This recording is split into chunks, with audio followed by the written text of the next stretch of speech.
messieurs, c'est avec une profonde humilité et un engagement renouvelé que je prends la parole en ce jour solennel au nom du ministre de l'Éducation nationale et de la formation professionnelle. Jour solennel, dis-je, qui marque le lancement officiel de la rentrée scolaire 2025-2026. Chaque rentrée scolaire représente une promesse, une opportunité, un nouvel élan pour notre nation. Cette année encore, malgré les défis immenses qu'affronte notre pays, nous faisons le choix courageux de croire en l'avenir. Et cet avenir, nous le savons tous, passe nécessairement par l'école. Thème ministère Éducation nationale et formation professionnelle choisi pour année ça, c'est retourner by l'école tout pouvoir li gagnant, restaurer l'autorité de l'école. Le thème restaurer l'autorité de l'école n'est pas un simple slogan. C'est un appel fort, une exigence nationale, une volonté collective de redonner à l'institution scolaire sa légitimité, sa dignité et sa capacité de transformation sociale. C'est donc, en d'autres termes, la promotion d'une école garant d'une éducation transformatrice. L'autorité de l'école, ce n'est pas la domination. C'est l'incarnation du respect des valeurs, de la discipline, de la rigueur pédagogique et du devoir moral. C'est le socle d'une société structurée, pacifique et résiliente. Restaurer l'autorité de l'école, c'est donc restaurer les fondements mêmes de l'État. C'est contribuer par l'éducation à l'émergence d'une Haïti forte, digne, instruite et souveraine.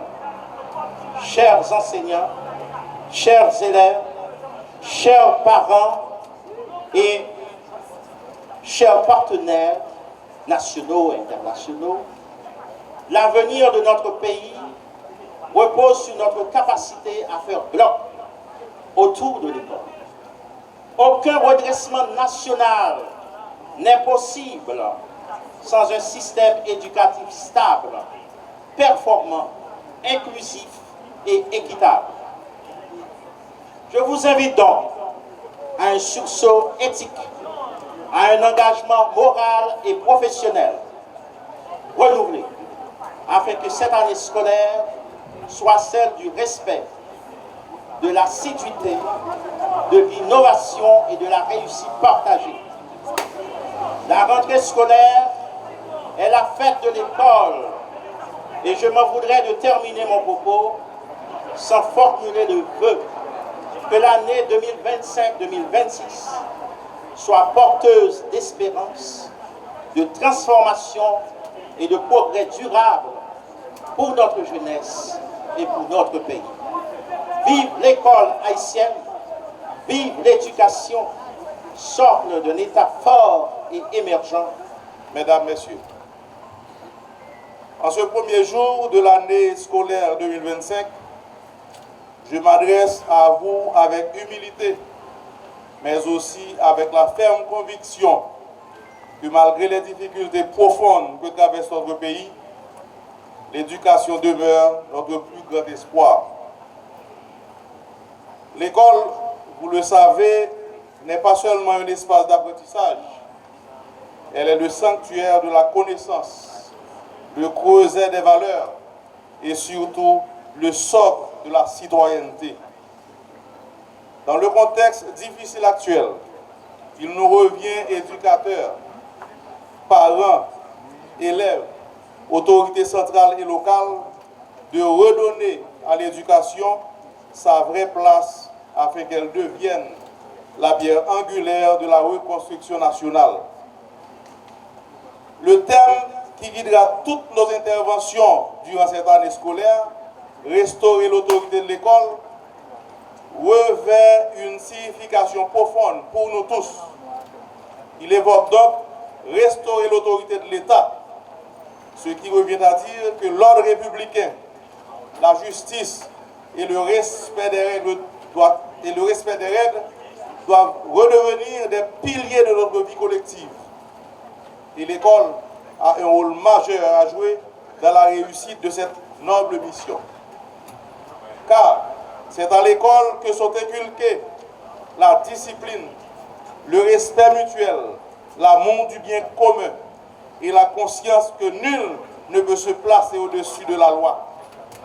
Restaurer l'autorité de l'école commence donc ici, dans nos salles de classe, à travers l'enseignement, mais aussi par l'exemple que nous, adultes et responsables, offrons aux enfants.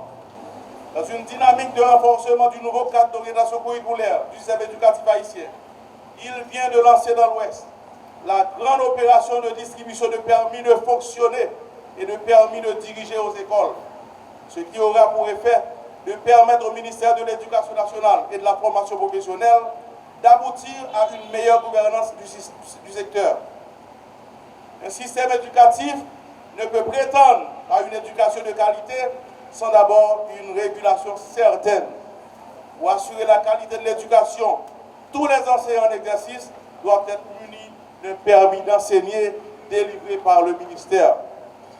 Il y a lieu de mentionner également la révision du manuel de gestion des lycées de la République, publié depuis 1987 et actualisé en 2002. Depuis juin 2025, le ministère a remis à nos directrices et directeurs de lycée ce manuel de gestion qui décrit, entre autres, les fonctions administratives, pédagogiques et les fonctions relationnelles du directeur ou de la directrice de lycée, ainsi que les tâches et activités de l'équipe école. Il s'agit de placer la performance, la compétence, l'intégrité et l'équité au cœur de nos actions quotidiennes. Mesdames et messieurs, restaurer l'autorité de l'école n'est pas une tâche simple. Elle exige l'engagement de l'État, la vigilance des communautés, la solidarité des familles et la volonté des élèves. Mais c'est une tâche essentielle, car sans école forte, il n'y a pas de société forte. Restaurer l'autorité de l'école, c'est également responsabiliser les parents, car l'éducation ne se limite pas au mur de la classe. Elle commence dans la famille. Lorsque l'enfant apprend à respecter son père, sa mère, il saura respecter son maître, ses camarades et les règles de la société. Ensemble, protégeons et respectons l'école. Ensemble, redonnons-lui son autorité et sa dignité. Vive l'école haïtienne, vive l'éducation, vive la République. Mesdames, Messieurs, dans une démarche didactique, je voulais que mon intervention s'articule autour de 4 points que je qualifie d'importants. Le premier point, c'est bien le dialogue social, la réforme curriculaire en lien avec le plan décennal d'éducation et de formation 2020-2030 correspondant à l'horizon temporel des objectifs de développement durable prônant une école efficace. Le livre unique et la passation automatique de cadre scolaire préconisant une école de proximité. Évidemment, ministre de l'Éducation, avec moi-même, directeur général, M. Roblin, nous travaillons en pile pour nous capables d'arriver à la question dialogue social là. Évidemment, je disais, nous poursuivons avec un dialogue social là. Nous connaissons déjà que le gouvernement, par le biais du ministère de l'Éducation, a signé un acte d'engagement avec toute association syndicale, syndicat d'enseignants, Côté, il y a plusieurs points là-dedans. Un point qui est important, c'est la question de cadre de début. Il y a 4 chèques. Le ministère là, il y a temps émettre et il y a 4 autres chèques qui apparaissent au moment opportun. Et l'État tout profiter aussi pour le 14e mois à tout enseignant qui a intervenu au niveau de l'enseignement public. Les lettres de nomination, ministère de l'Éducation, à travers ressources humaines, à travers l'Office de management en ressources humaines du pays, ainsi que la primature, nous travaillons en pile et qu'il y a pile lettres qui commencent à sortir et qu'il y a pile enseignants qui commencent à jouer lettres. Et que nous connaissons déjà et le programme sous capsule, surtout le programme 3e cycle dans l'école fondamentale là, avec 4 nouvelles matières, et que ce soit éducation artistique et esthétique, que ce soit éducation physique et sportive, que ce soit éducation à la citoyenneté, et que ce soit l'éducation à la technologie et aux activités productives, et que le 3e cycle a été revisité avec l'Agence française de développement. Et que même au niveau du secondaire, nous gagnons module 1, module 2. Je veux parler de secondaire 1, secondaire 2, mathématiques physiques, sciences de la vie et de la terre, sciences économiques et sociales, ainsi que lettres et arts, et que le programme ça,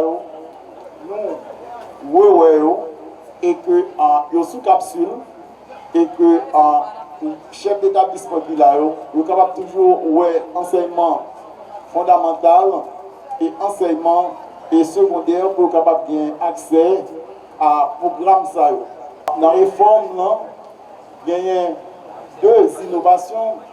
C'est la question de multilinguisme et l'approche par compétence. Le multilinguisme, c'est que nous travaillons pour voir de quelle mesure à ce que les élèves de 9e année fondamentale et de secondaire 4 maîtrisent à l'oral et à l'écrit les 4 langues de base, que ce soit le créole, le français, l'anglais et l'espagnol, par rapport à la position géostratégique et géopolitique d'Haïti, puisque nous sommes dans un environnement anglophone, hispanophone, francophone et un peu moins de créolophone. Et dans la même lignée, puisque nous sommes dans le champ numérique marqué par la révolution cybernétique et les avancées de l'intelligence artificielle, nous demandons aux chefs d'établissement d'accentuer des cours sur des cours afin de permettre aux enfants de manipuler les outils informatiques, que ce soit le Word, l'Excel, l'Access et le PowerPoint. Ministre de l'Éducation, avec Staffly et nous-mêmes qui sommes dans la direction générale, nous venons à un texte qui est sorti depuis la réforme Bernard. C'est la passation automatique. Passation automatique dans le préscolaire, dans le premier cycle. Je vais parler de première année, 2e année, 3e année fondamentale. Si nous n'avons pas doué toutes les classes, dans le niveau ça. Parce que comme on commence ça, on tient très dans le préscolaire qui a commencé à prendre les rigueurs de l'échec. Non. La première année, 2e année, 3e année, même si tout le monde n'a pas atteint l'objectif là, que les compétences ne sont pas installées la CAELI, mais la partie en année supérieure. Le ministère a venu avec des mesures compensatoires. On va renforcer l'inspection scolaire. Le rapport école-inspecteur. Pour être capable de gagner un nombre d'écoles par inspecteur et qu'il y a renforcé tout, il n'y a pas alimenté l'école en manuel scolaire, en matériel didactique. Et même à dire ça, la question cantine scolaire là, tout va être un déterminant éprouvé de la qualité. Après ça, en dans l'école, il y a pile d'efforts faits de la part du gouvernement. Et question hygiène à l'école, bloc sanitaire, l'école qui n'a pas de bloc sanitaire, mais il faut faire projet sur ça pour capable de gagner. Parce que ce sont des éléments faisant partie de l'amélioration de la qualité comme output. Il faut dire que moi personnellement, et je préconise les principes de la carte scolaire. Question carte scolaire là, si mon a habité Carrefour, c'est Carrefour pour l'école. Si mon a habité Pétionville, Delma, Tabar, idem. L'habité Miragouane, ou bien Mirandale, ou bien Saint-Marc, c'est la commune pour l'école. Et c'est dans ce sens pour voir central, il y a le travail qui voit local, pour être capable de réorganiser l'école là, pour être capable de restaurer l'autorité de l'école. Mesdames, Messieurs, sur ce, je déclare lancer la rentrée scolaire 2025-2026 au lycée national de Jean-Marie Messin. Mesdames, Messieurs, je vous en remercie.